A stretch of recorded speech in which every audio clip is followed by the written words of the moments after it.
এখন আমরা জানবো D7-2-MG ট্যাবলেট যে সকল সমস্যা ক্ষেত্রে ডাক্তারগণ দিয়ে থাকে। এটি সাধারণত অ্যাগোরাফোবিয়া সহ ব্যতিক প্যানিক ডিসঅর্ডার এটি নির্দেশিত। পূর্ণ আকর্ষণিক ভীতি হলো এই রোগের লক্ষণ এবং এক্ষেত্রে রোগীর সর্বদাই আসন্ন ভয় পাওয়ার আশঙ্কায় থাকে।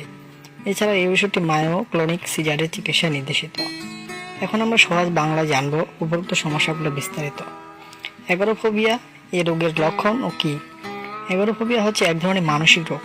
ইংরেজিতে এর নাম হচ্ছে অ্যাংজাইটি ডিসঅর্ডার অর্থাৎ উদ্বেগজনিত ব্যাধি। এটি এমন একটি মানসিক রোগ যা আপনার যে কোনো ভয় বা উদ্বেগ থেকে হয়ে থাকে। যেমন এটা ধরলে করোনা হবে, ওটা ধরলে করোনা হবে, লকডাউন না খুললে কি হবে, পরীক্ষা ভালো না করলে এটা হবে, ডেডলাইনের ভেতরে কাজ শেষ না করতে পারলে কি হবে, রাস্তা পার হওয়ার ভয়, খোলা জায়গার ভয়, বদ্ধ অবস্থায় থাকার ভয় ইত্যাদি। এই সকল ভয় ও দুশ্চিন্তা বা উদ্বেগ হচ্ছে অ্যাগোরাফোবিয়া। এই মানসিক সমস্যাটি সবথেকে বেশি প্রভাব পড়ে তাদের উপর যাদের মাথায় সারাদিন এটা করলে ওটা হবে, ওটা করলে এটা হবে এবং দুশ্চিন্তা ঘুরতে থাকে। মূলত উদ্বেগ ছাড়াও এই সমস্যাটি 6 রকমের ভয়ের কারণে দেখা দেয়। যেমন পাবলিক যানবাহনের উপর ওঠা, খোলা জায়গা থাকার ভয়, বদ্ধ পরিবেশ থাকার ভয়, ভিড়ের লাইনে দাঁড়ানোর ভয়, করোনার ভয় এবং বাসার ভেতরে বা বাইরে একা থাকার ভয়। সমস্যাটিতে নারী পুরুষ উভয় ভুগে থাকেন। তবে এক গবেষণায় দেখা গেছে বেশিরভাগ সাবলীল বা প্রাপ্তবয়স্ক এই সমস্যাটি বেশি দেখা দেয়, কেননা তারাই বেশিরভাগ দুশ্চিন্তায় ভুগছেন, হোক সেটা পরিবার বা ক্যারিয়ারের। প্যানিক ডিসঅর্ডার কি এবং লক্ষণ? প্যানিক অ্যাটাক বা ডিসঅর্ডার হলো এক প্রকারের মানসিক উদ্বেগ রোগ, যার সঙ্গে একজন ব্যক্তি কোনো বিশেষ বস্তু, লোক বা অবস্থায় প্রতিক্রিয়া হিসেবে প্রচণ্ড ভয় পান। যখন আপনি প্যানিক অ্যাটাক অনুভব করবেন তখন ব্যক্তি এটা মনে করতে পারে না যে তার নিজেদের প্রতিক্রিয়া বা আবেগের উপর নিয়ন্ত্রণ হারিয়ে ফেলেছেন।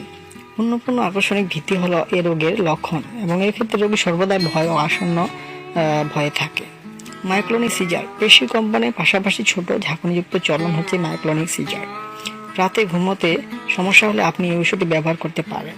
ওষুধটি আপনার মস্তিষ্ককে ঠান্ডা রাখে, যাতে করে আপনার মস্তিষ্ক দুশ্চিন্তা মুক্ত থেকে সহজেই ঘুম আনয়ন করে। D7 ট্যাবলেটের জেনেরিক নাম হচ্ছে ক্লোনাজিপাম। ওষুধটির প্রস্তুতকারক কোম্পানি হচ্ছে ইনসেপ্টা ফার্মাসিউটিক্যাল লিমিটেড। ট্যাবলেটটির বর্তমান মার্কেট মূল্য হচ্ছে প্রতি পিস ট্যাবলেটের দাম 11 টাকা 50 পয়সা করে। একটি বক্সে আছে 50টি ট্যাবলেট, বক্সটির দাম হচ্ছে 575 টাকা। এই ওষুধটি আপনি আপনার নিকটবর্তী ফার্মেসি দোকান থেকে সহজেই পেয়ে যাবেন। এখন আমরা জানবো এর মাত্রা ও সেবন বিধি। এই ওষুধটি রোগীর অবস্থা বা সমস্যা বিবেচনা করে ডাক্তারগণ দিয়ে থাকে। সাধারণ মাত্রা অর্ধেক করে রাতে বা একটি করে রাতে সেবন করা যায়। পার্শ্ব প্রতিক্রিয়া, ক্লোনাজিপাম ব্যবহার করতে সচরাচর যে পার্শ্ব প্রতিক্রিয়াগুলো দেখা যায় তার মধ্যে মস্তিষ্কের অবসন্নতা অন্যতম। সিজার রোগীদের মধ্যে 50% ক্ষেত্রে মাথা ঘোরা এবং 30% রোগীর ক্ষেত্রে অনিয়ন্ত্রিত চলাচল হতে পারে।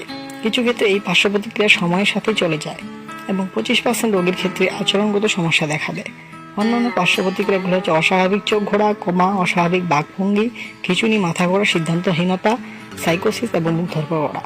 অতএব ভিডিওটি দেখে আপনি যদি একটু উপকৃত হয়ে থাকেন তাহলে ভিডিওটি লাইক করে জানিয়ে দিন আর ভিডিওটি শেয়ার করে আপনাদের বন্ধুদের দেখার সুযোগ করে দিন এবং ভিডিওটি ভালো লাগলে চ্যানেলটি সাবস্ক্রাইব করে পাশে থাকুন।